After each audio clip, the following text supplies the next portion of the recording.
Hello. Today we will do a numerical problem based on LCR circuits. This particular problem was asked for IIT exam in the year 2012.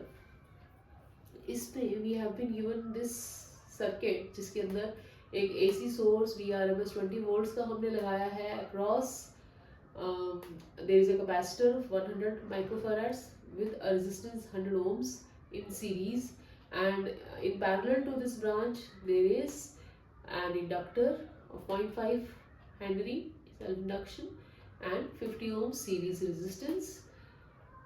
हम लोगों को दिया हुआ है कि omega of the source क्या है 100 रेडियंस पर सेकेंड, और ये भी गिवन है कि एल और सी जो है वो इंडक्टर और कैपेसिटर दे आर आइडियल, मतलब उनके अंदर हिडन रेजिस्टेंस और कोई नहीं है।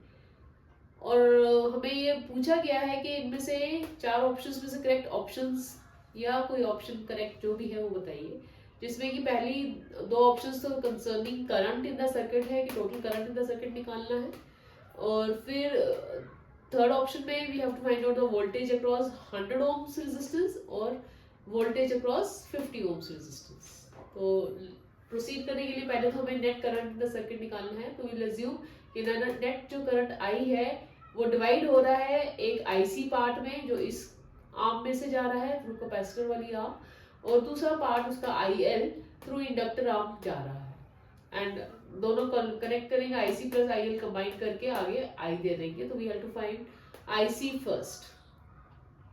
आईसी निकालने के लिए we have the formula V R M S upon the net impedance in this arm, that will be given by under root xc square plus rc square। rc 100 ohms है और xc we know is formula is 1 by omega c।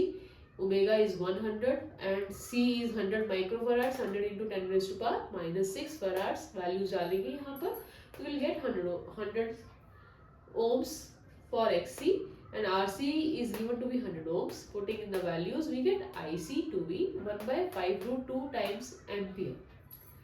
अब capacitor current always leads the voltage, so we'll find out by what angle, phase angle phi 1। तो उसके लिए formula क्या है, tan phi 1 would be equal to XC by RL, so that comes out to be 1, that means phi 1 is 45 degree pi by 4। अब remember, right now we are dealing with AC circuit containing capacitor and inductor components। So जो भी ये voltage या currents होते हैं ये they are handled through phasor diagrams। हम उनको ordinary algebraically add on नहीं कर सकते, इनको हम phasor diagram पर ही represent करते हैं। तो phasor diagram पे x axis के along we are plotting VRMS, IC is leading the voltage by pi by 4 we have calculated। तो IC एंटी क्लॉकवाइज जाएगा x एक्सिस से at angle of 45 degree with certain magnitude. तो ये phasor diagram आ गया IC का arrow. अब हमने next क्या निकालना है, IL। IL will be given as again VRMS voltage upon the impedance in that arm Z2। So 20 upon impedance in the arm would be under root XL square plus R square, RL square। XL is omega times L, L is given to be 0.5 Henry। Putting in the value, we get XL as 50 ohms। So Z2 will be equal to under root 50 का square plus RL, that's again 50, so plus 50 square। We get Z to be 50 times under root 2 ohms।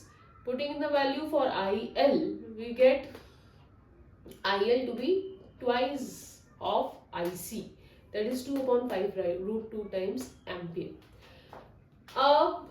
In case of the inductance dominated circuit, we know the voltage always leads, VL leads, or we can say IL lags। So IL is lagging the voltage VRMS by a certain angle phi 2। Let's find out what is that phase angle phi 2, that is tan inverse XL by R, और XL की value 50 upon 50। सो ये भी phi 2 क्या भी आ गया 45 degree pi by 4। Again इसको जब हम फेजर डायग्राम में रिप्रेजेंट करेंगे तो ये क्योंकि लैग कर रहा है वोल्टेज से तो एंटी क्लॉकवाइज जाएगा, sorry it will go clockwise, right, it will go clockwise from x axis, beneath x axis आएगा ये by at certain angle 45 degree और आई एल का मैग्नीट्यूड आई से ज्यादा है तो ये एरो थोड़ा बड़ा आएगा. अगेन एल्जेब्रिकली इनको ऐड नहीं करना है. नेट आई निकालने के लिए हमें क्या करना है, वेक्टर एडिशन लेना पड़ेगा इनका. वेक्टर एडिशन के लिए I net would be equal to under root I C का स्क्वायर प्लस आई एल का स्क्वायर, राइट. वो दोनों के बीच में एंगल तो 45 डिग्री 90 डिग्री हो जाएगा. तो will get the formula I C square plus I L square under the root. Putting the values, I net आ गया 0.3 ampere. So we get that first option is current 0.3 ampere. So A option is correct. Next हमें voltage निकालनी है across 100 ohms. So VR1 will be equal to IC times RC. So putting in the values we get 10 root 2 volts. VR2, that is a voltage across 50 ohms, that would be the current through it IL times RL. So it comes out to be 10 root 2 volts. So again we compare the options given. C options given to be 10 root 2 volts, which seems to be correct, and we are given V 50 ohms to be 10 volts, but V through 50 ohms is again 10 root 2 volts. So D option is incorrect and C is correct. So this was the question which I wanted to share with you. Do subscribe and share the channel at the rate Kamal Physics.